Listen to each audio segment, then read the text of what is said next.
What if the person you can't stop thinking about isn't who you truly want?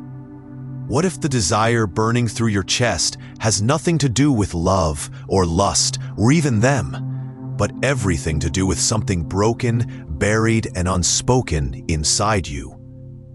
And what if every time you chase that body, that attention, that rush, you're not getting closer to what you crave, you're running further from who you are? People say desire is human, natural, beautiful. But no one tells you what it costs. No one tells you that desire, when it's born from fragmentation, doesn't free you. It owns you. Slowly, silently, beautifully. You think you're choosing what you want, but what if your wants were planted, trained, shaped not by pleasure, but by pain? Carl Jung said it clearly. People will do anything, no matter how absurd, to avoid facing their own soul. And desire, especially the obsessive kind, often isn't about attraction. It's about avoidance. We chase the other because we cannot bear to sit with ourselves. So we run, wrapped in lust, and call it passion. And science is beginning to catch up. A 2021 study published in the Journal of Personality and Social Psychology found that the things we most crave often emerge from unresolved emotional wounds. Not joy, not genuine longing, but echoes of past deprivation. Every obsession, every late-night fantasy, every emotional spiral after being ignored, it all points not to them, but to what you've lost contact with in yourself. That's why no matter how intense the pleasure, it never stays, because it never belonged. There's another layer to this. What you lust for may actually be a projection of your shadow, a disowned part of your psyche that you attempt to reclaim through another person's body. Jung believed that our unconscious seeks wholeness through symbols, and few symbols are as intoxicating, as blinding, as seductive as the person you can't let go of. Not because of who they are, but because of what they awaken in you, or what they distract you from. And if this feels uncomfortably accurate, you're not alone, and you're not broken. You're just waking up to a deeper pattern that most never even dare to look at. Foucault once said that power hides in pleasure. That's why you feel most free when chasing it. But that's when you're most domesticated. Pleasure masks the chain. You call it chemistry, but it might be captivity. That's what this video is really about. You're not the master of your desire. You are controlled by it. And Carl Jung explains how. You think it's lust, but what if it's grief in disguise? There's a kind of hunger that doesn't start in the body. It begins in the places where you were never truly seen, where your presence was tolerated, but your soul ignored. And over time, that absence became familiar. You stopped looking for real connection and started chasing intensity, just to feel something through the noise. That's when lust becomes more than desire. It becomes a ritual of escape, a way to silence the parts of you that are too painful to sit with. You run toward another body, not to connect, but to forget, to be consumed, to burn for those few seconds and not feel the cold. Carl Jung's work exposes this. The sexual impulse can often disguise a deeper fracture. We seek fusion with others when we've split from ourselves, their eyes, their validation. But underneath it all, what you really crave is relief from your own disconnection. You're not chasing love, you're chasing anesthesia.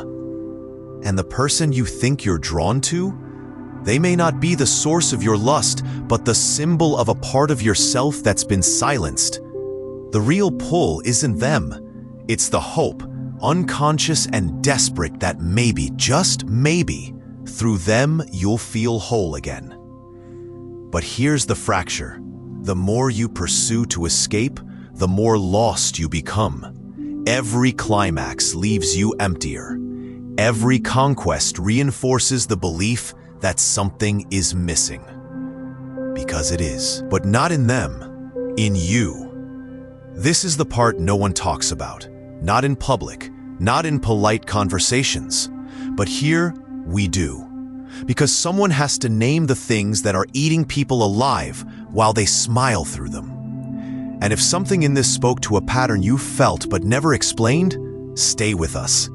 This channel is not about performance, it's about truth. Uncomfortable, raw, symbolic truth. We're building something different here, something real. And if you feel the weight of this conversation, if you see yourself in the mirror of these words, then I'd like to ask, support us. Subscribe to the channel, help us grow, not for metrics, but to bring more of this kind of content to the people who are silently drowning in patterns they don't understand. Your presence here helps us break the surface. And if you feel like this message could reach someone else who's been confusing hunger with love, like the video. Let it travel. Let it echo. Because maybe you were never addicted to lust. Maybe you were just starving for the version of yourself you left behind. You look at them and feel pulled, like they hold something sacred, something necessary. You convince yourself it's chemistry, fate, soul connection. But Jung would ask, is it really them? Or is it a forgotten part of you that you've buried too deep to recognize? Carl Jung introduced a concept called anima possession. It happens when a man becomes overtaken by the unconscious feminine within him, the anima. For women, the animus is the inner masculine counterpart. When unintegrated, these forces don't guide us, they hijack us. And one of the most common ways they do it is through desire. The person you obsess over, they might not be who you want. They might simply reflect the part of you that you were never allowed to express. Think about it. Why is it that certain people trigger such an irrational intensity in you, while others, equally kind or attractive, don't even register? It's not about their character. It's not even about their body. It's about what they awaken in your unconscious. That's what Jung saw in countless dream interpretations. Recurring sexual fantasies weren't signs of unexpressed physical urges. They were symbols, clues, messages from the psyche trying to reintegrate what was lost. A woman might lust for the dangerous man not because she truly desires chaos, but because her inner strength, her assertiveness, her boldness was repressed. So her psyche projects it onto a man and calls it attraction. A man might feel haunted by the mystical, unavailable woman because his emotional sensitivity, his intuition, his depth was never accepted. So he chases her. But what he's really chasing is the buried softness within himself. This is why lust can become obsession, because it's not really about sex, it's about wholeness, or at least the illusion of it. The tragedy? Most people never realize this. They marry their projections, they build lives around reflections, and then wonder why it all feels hollow. Why no one ever really gets them. It's because they never met the other person. They only ever met themselves through a mirror. And when that mirror breaks, when the illusion fades, they don't just lose the relationship. They lose the part of themselves they thought they had reclaimed. This is why Jung's work matters. It doesn't tell you to suppress your desire, it tells you to decode it. To ask with radical honesty, what part of me have I projected onto this person? Because only then can you begin to want without being ruled. Only then can you see clearly, without confusing chemistry with captivity. You think you're in love, but love doesn't possess you. Lust doesn't obsess you. What possesses you is your shadow, wearing someone else's face. You think you're free because you want. But what if wanting is the most sophisticated form of submission? Desire feels like choice, like fire, like agency. But in reality, your brain doesn't crave satisfaction, it craves anticipation, the tension before the release, the fantasy before the touch, the possibility before the reality. Between 2020 and 2023, studies from Harvard and Stanford began revealing something that even neuroscientists had long underestimated. Dopamine spikes, not when we achieve pleasure, but when we anticipate it. Your brain gets high on the chase, not the outcome. That's why the person who ignores you becomes more desirable. That's why the unavailable one haunts you. Not because they offer more, but because they offer maybe. Your mind isn't addicted to love, it's addicted to loops. And this is the core of the illusion. You think your desire is yours, but it's not. It's a chemical echo, trained by culture, shaped by trauma, reinforced by reward. You're not choosing, you're being nudged. You're not chasing because of passion, you're chasing because your nervous system has been programmed to equate intensity with meaning. Carl Jung didn't use the word dopamine, but he didn't need to. He spoke of archetypes, compulsions, psychic possession, how the unconscious drives behavior under the illusion of conscious choice. His language was symbolic, but the mechanism is identical. You don't desire freely, you desire predictably. Algorithms know this. Corporations know this. They don't need to control you directly. They just need to feed your anticipation. They just need to keep you guessing. A breadcrumb here, a message at 2 a.m., a sudden silence after connection. And just like that, you're hooked. Not because you're weak, but because you're wired. Foucault warned that modern power doesn't operate through force. It operates through internalization, through invisible scripts that you believe are your own thoughts. Your freedom in this model is the most effective form of control. And so you scroll, you fantasize, you return to people who confuse you. You label it attraction, chemistry, my type. But what if it's just a loop you were never taught to exit? This is why desire, especially unexamined desire, is dangerous. Not morally, psychologically, because it keeps you running in circles while believing you're moving forward. You become a seeker without direction, a lover without grounding, a being of hunger whose hunger is never truly yours. And here's the sharpest truth. The more unpredictable the reward, the stronger the addiction. This is the variable reward schedule, a psychological principle used in gambling, gaming, and toxic relationships alike. The rush isn't in getting what you want, it's in not knowing when or if you will. That uncertainty enslaves the brain. So ask yourself, is this love or is this conditioning? Is this fire or just static in your nervous system, sparked by patterns you haven't decoded? Freedom begins not when you stop desiring, but when you understand who taught you to want. Because until then, you're not the one choosing. You're just obeying with pleasure. They don't tell you what happens after. After the kiss, the climax, the high, after the noise fades and the skin cools. That moment of silence, awkward, cold, confusing, where you look at them or at your phone or at your ceiling and feel the emptiness crawling back in. There's a wordless collapse that follows certain kinds of desire, a heaviness, a hollowness, and you think maybe you're just sensitive, maybe it wasn't the right person, maybe it was too soon. But what if it wasn't any of that? What if the collapse isn't a mistake, but a message? Because if you never wanted the person, but only the anesthesia they offered, then of course you feel worse afterward. You didn't fulfill a need. You just postponed a confrontation, and now it's back.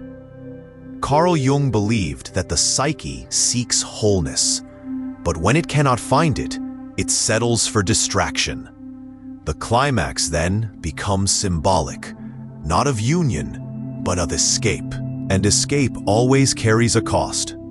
That cost is felt in the silence that follows, the moment where, biologically, your dopamine drops, where the illusion dissolves, where you're left not with satisfaction, but with yourself, the very self you were trying to silence through pleasure. And it hurts. Not because you regret it, but because you realize it didn't heal what you hoped it would. It never does. Many people report this sensation, a kind of spiritual fatigue after sex, a fog, a subtle self-disgust. Not always dramatic. Sometimes it's just a whisper, a quiet voice that says, "This wasn't it." That voice isn't shame, it's grief. Because your body wanted closeness, your heart wanted recognition, your soul wanted presence, but all it got was performance. And so the collapse comes, not as punishment, but as proof. Proof that the desire wasn't anchored in truth. It was fueled by avoidance, by the need to not feel. And now, ironically, you feel everything, at once. Jung would say, you weren't actually seeking union with another. You were seeking temporary relief from the unbearable weight of your bone fragmentation. And that's the tragedy of unchecked desire. It promises transcendence, but delivers repetition. A cycle where you touch someone else's skin, hoping it will fill the outline of your missing self. But it never does. Because you weren't longing for them. You were aching to remember who you are, beneath the noise, the need, the narratives. So next time the collapse comes, don't run. Watch it. Listen. It might be the first honest feeling you've had in days.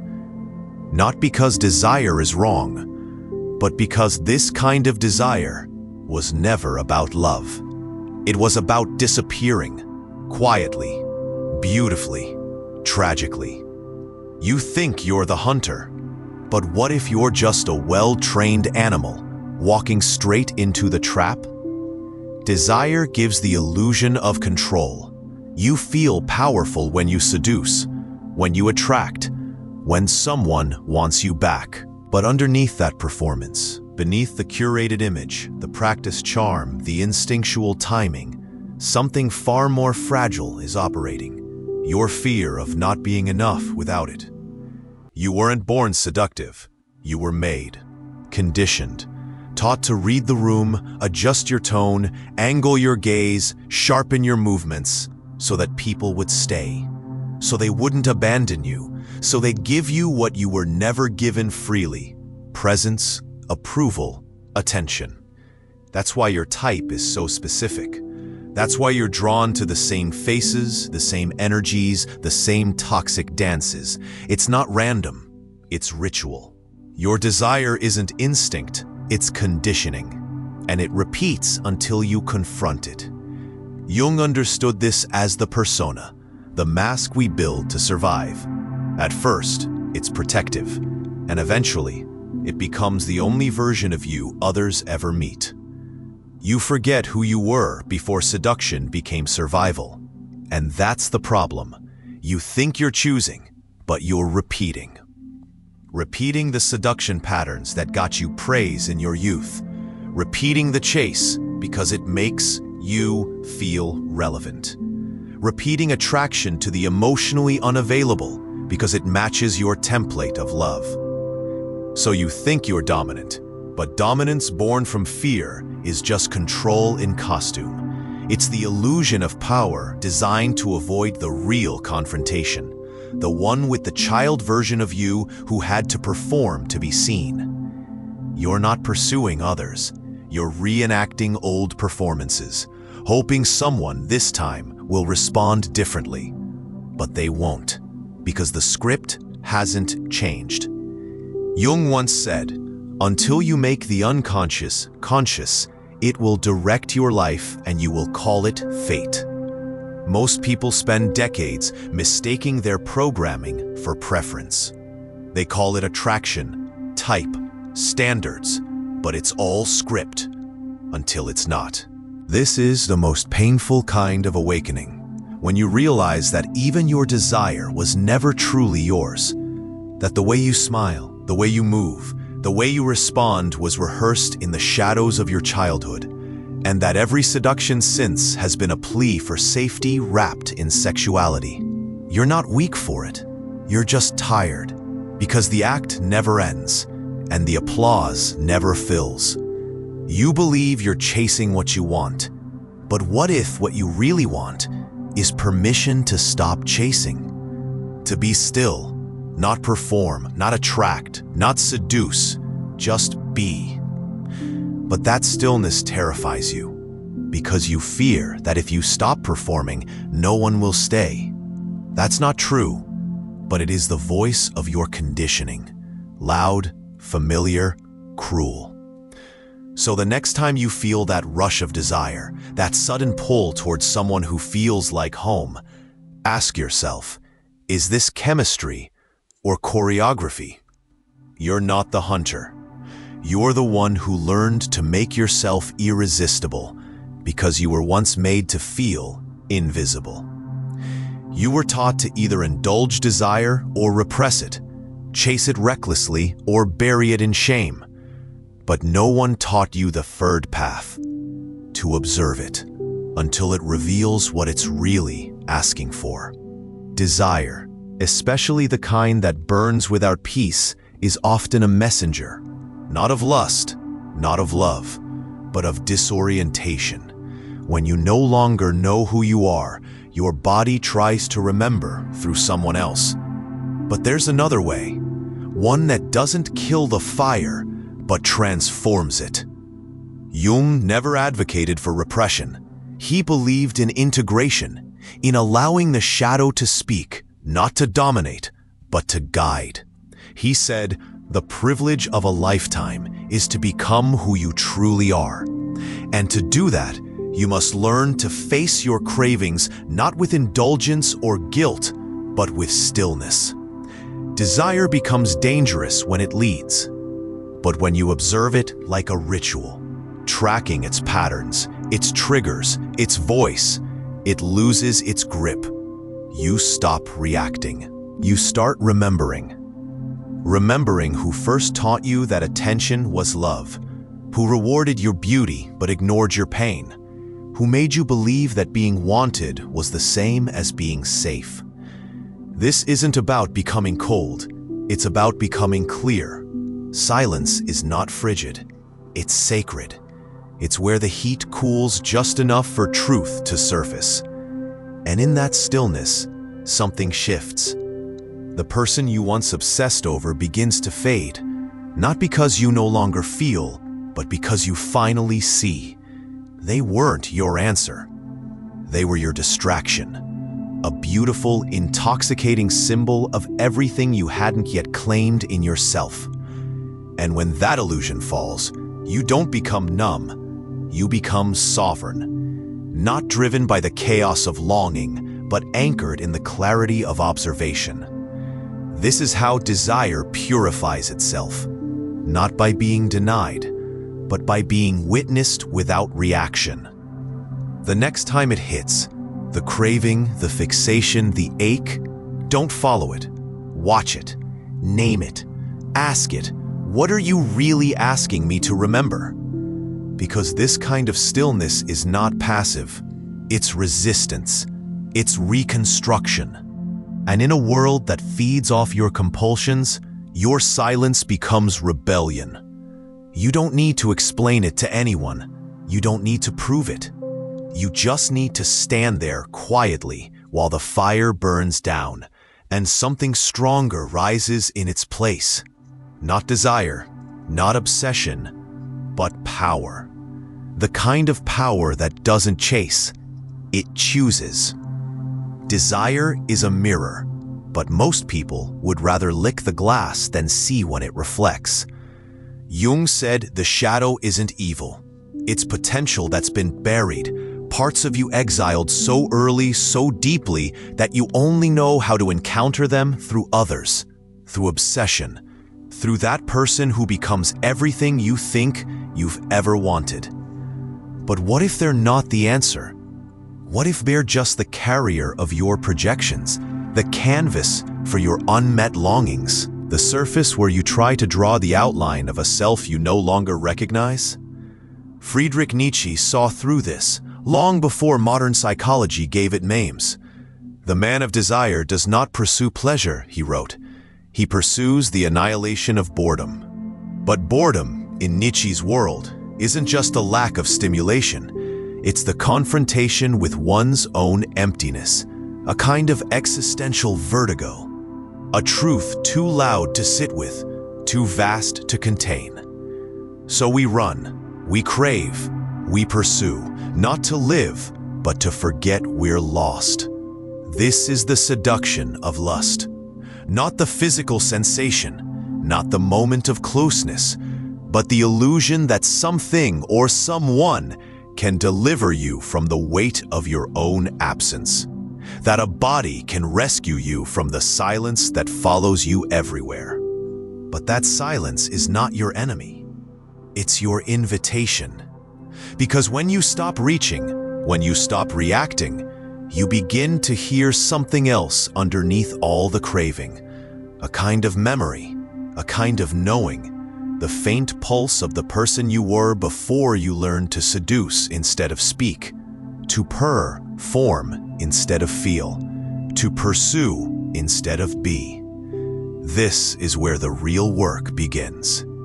Not in controlling your desire, but in understanding its language. Not in silencing the shadow, but in walking into its territory with open eyes. And yes, it's hard. It's humbling, because it means admitting that you weren't in control, that the chase, the need, the high were all responses to wounds that were never named. But it's also liberating, because once you see the pattern, it starts to lose its power.